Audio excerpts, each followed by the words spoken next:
Okay. Okay, thank you for all coming. And look, this is a great day for the country. And from the beginning, we said we had to pass this legislation. We made a promise to the American people that we were going to deliver the real relief they needed, and now we have fulfilled that promise. Now, nobody said passing one of the largest, perhaps the most significant bill to help the poor and working people in decades was going to be easy, particularly with 50 votes.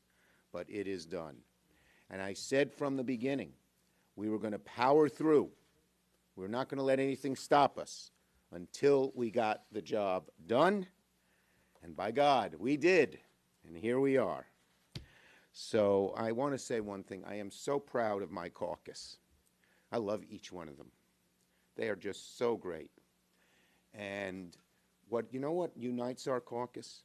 Everyone knows, especially with 50 votes, we all have to pull together. Everyone knows. You know, I have a leadership team that meets on Monday nights, and it has Elizabeth Warren and Bernie Sanders and Joe Manchin and Mark Warner and people in between.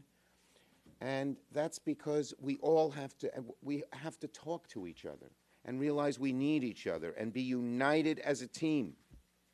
And that is the secret to the success here. The caucus unifying, every person realizing that we needed every other person to have this victory. Sure, it would be nice if the Republicans would join us, but they didn't. I thought it was a little bit hypocritical of Mitch McConnell to say, oh, we did it bipartisan. Yeah, when Trump was president, Democrats in the minority didn't block things. We worked to get something done. Now that we're in the majority, they don't seem to want to work with us. But we're going to get it done anyway. We prefer them to work with us. We want them to work with us. Maybe they'll change their minds after this. But we're going to get it done regardless because America needs it, and that's what we did. So we didn't stop. We didn't let anything get in our way. And I was confident from the get-go. I just told that to the president. He called me. And I said, I knew we'd get this done, and I so appreciate being under Joe Biden's leadership. He put together a great plan. It was just right. Strong and deep, but also very popular, so we had the strength to get it done, even if we had to do it with just our own 50 votes. So I think this is a very fine day, and one of the things that I feel proudest of is we told the American people in the election campaign and even in the Georgia campaign that Democrats would actually get government to help them, whether it's with checks or vaccines or opening the schools. And now we're showing we're keeping our promise. And I think that's going to change America to a decent extent. I think people will have much more faith in government doing things and much more faith that we can get them done. And so I feel very, very good about that. I feel good about the long range here. I feel good about moving on to new victories. So I think that's all I'm going to say, and I'll answer your questions. Thanks, sir. So you said that you spoke to President Biden. Have you spoken to Speaker Pelosi in the last 24 hours or so about the amendments that you all passed? Our staffs have been in touch, and she knows all about them, and she wants to pass this bill. Senator Schumer, what happened yesterday morning, and why did you not sort out your differences with Joe Manchin ahead of time, and then instead you left open one vote for more than almost 12 hours? People have new differences all the time, but you know what's the overwhelming point here? That everyone in our caucus realizes we have to pull together and get it done, and we're a team. And sometimes it takes some discussion, and sometimes it takes some work, but we don't let our differences stop us from achieving success. But why shouldn't that have been resolved on the front end? People make different decisions. People come up with different ideas at different times. And we still have to take everyone into account and pull together as a team, and that's what we did. And no one's going to pay attention to the fact, I don't know, no one. That 8 hours is meaningless compared to the relief the American people are going to get. And if it helped us get to that, great. Unity, unity, unity. That's how we got this done.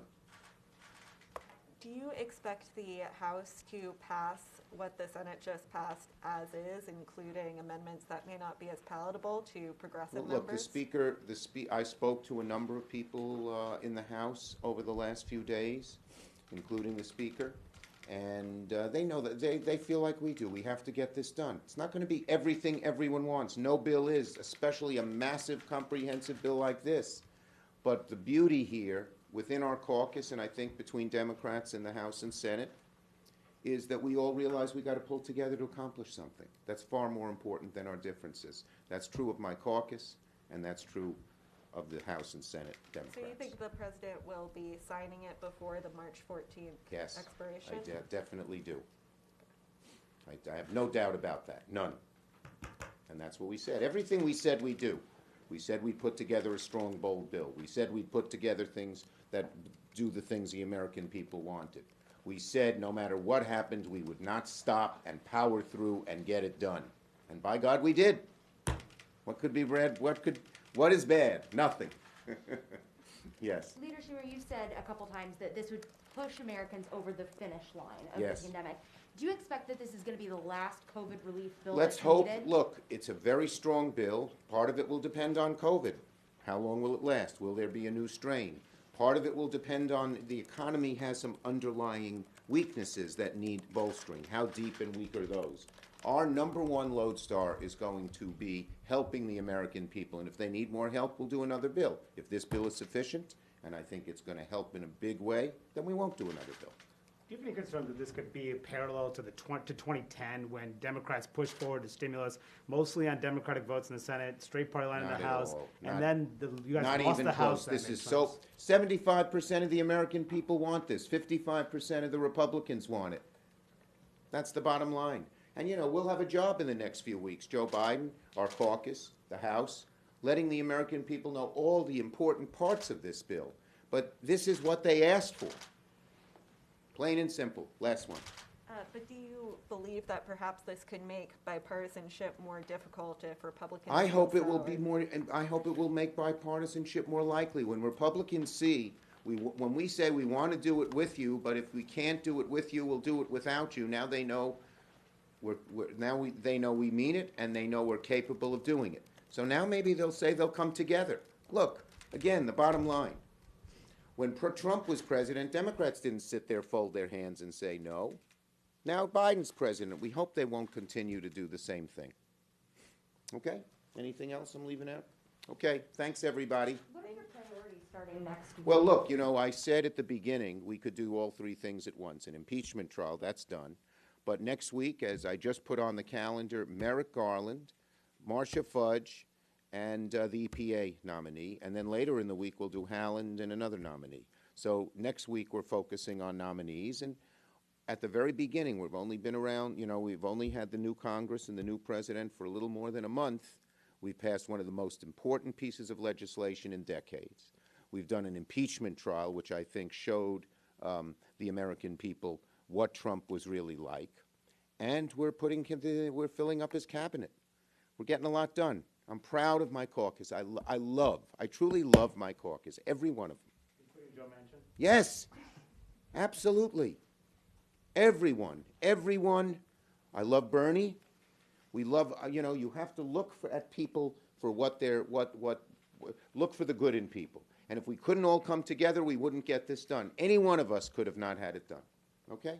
So I have nothing bad to say in answer to your question about any single member of my caucus. How could you when you got 50 votes? And by the way, all those tough amendments, they tried to put all those logs in our path. On every single important vote, every Democrat voted to block those amendments. They tried to trick us and everything else. That's an amazing testament to this caucus. Every single vote, you saw the votes they put forward. Not once did anyone dissent on any important vote. And the few dissents, they came to us, and it was okay because it wasn't a killer amendment, or we didn't need their vote. It's Do you great. ever try to make a serious effort to get Murkowski or any of the Republicans? Okay, thank you. We hope the Republicans will start joining us. I have a very good relationship with Lisa Murkowski. We hope they will start joining us for the good of the country. Leader Schumer, next week, do you expect immigration, infrastructure, either of those to get started on? Thanks, guys. Thank you.